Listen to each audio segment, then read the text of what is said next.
Olá pessoal, espero que vocês estejam bem.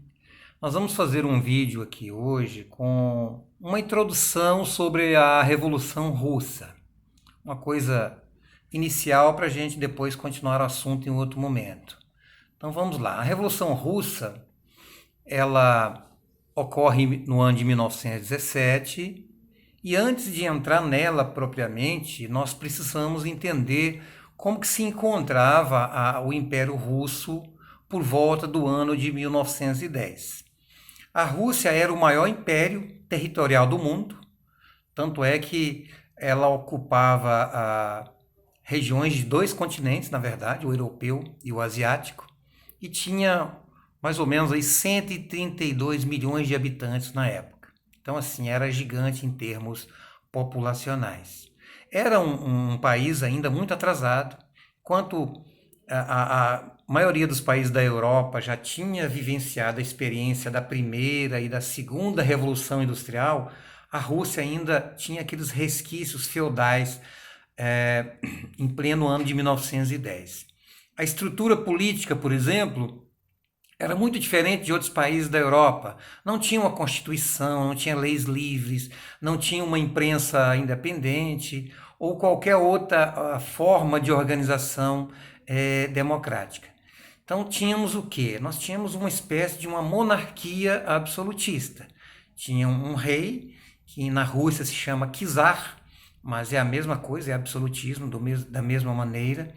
E esse governo, para conseguir manter a população sob controle, contava com a ajuda da polícia política, e também de altos funcionários públicos e do próprio exército russo. Bom, então isso é um panorama geral da Rússia ali pelos idos de 1910. Automaticamente, isso tudo vai trazer uma insatisfação social para a maioria da população. Junto com isso, no início do século XX, os ideais do comunismo e do socialismo estavam em alta na Europa. De modo geral, a intenção dos adeptos dessas ideias era criar uma sociedade igualitária, na qual não houvesse mais o que eles chamavam de exploração do homem pelo homem, ou seja, nem ricos exploradores e nem pobres explorados. Ou seja, eles queriam transformar essa realidade. Esses grupos defendiam o quê? Defendiam a tomada de poder pelos trabalhadores com a formação de um governo de operários, que deveria extinguir, ou seja, acabar com a propriedade privada, como as grandes fábricas, as grandes propriedades rurais, os bancos, e colocar isso nas mãos da sociedade, dos trabalhadores, dos operários ou do Estado. Então, dessa forma, na visão deles, acabaria com as desigualdades sociais.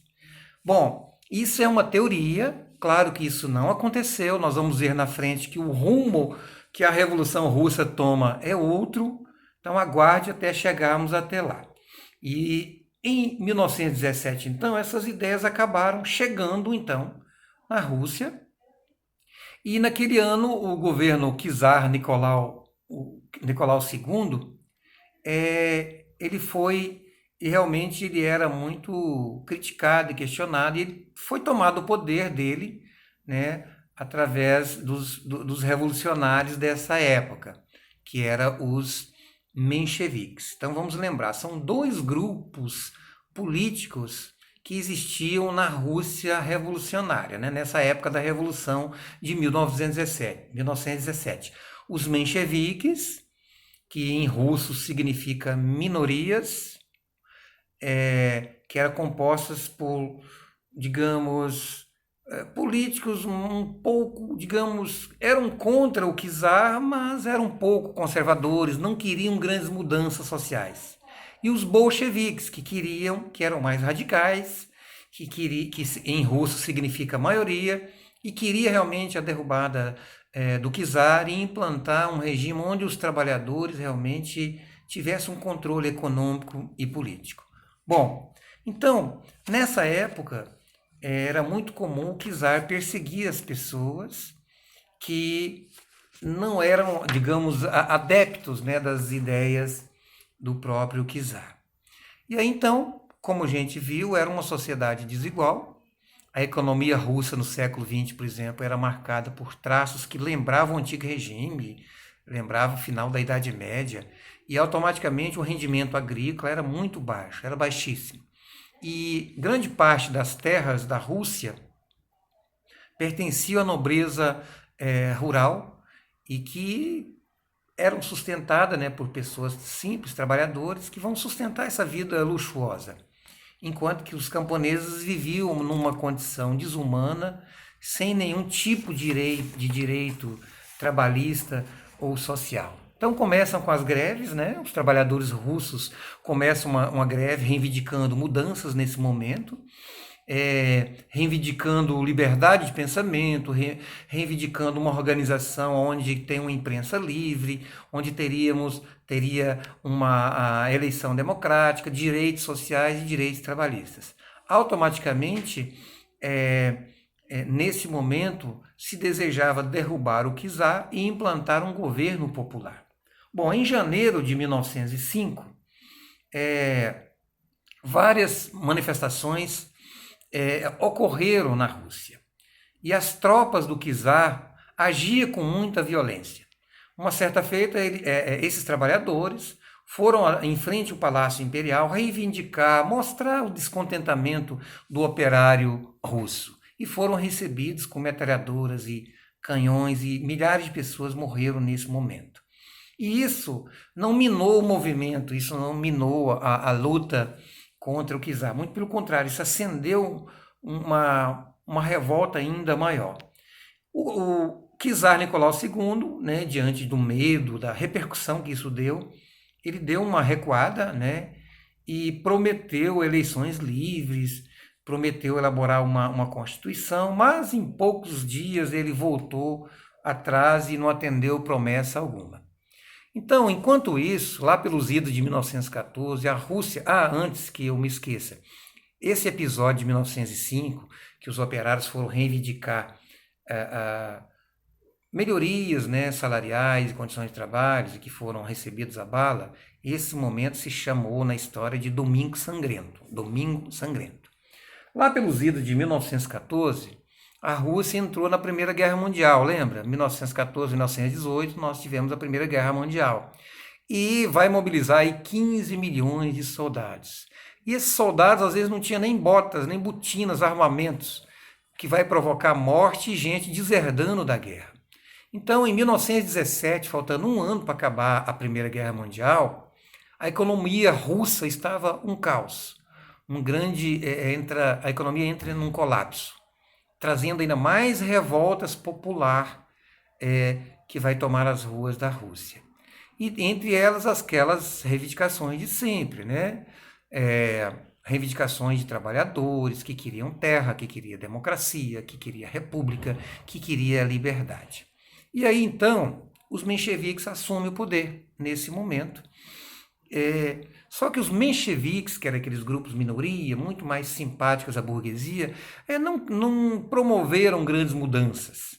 Não tirou a Rússia da guerra, da Primeira Guerra Mundial, e também não fez aquelas mudanças políticas que os operários queriam.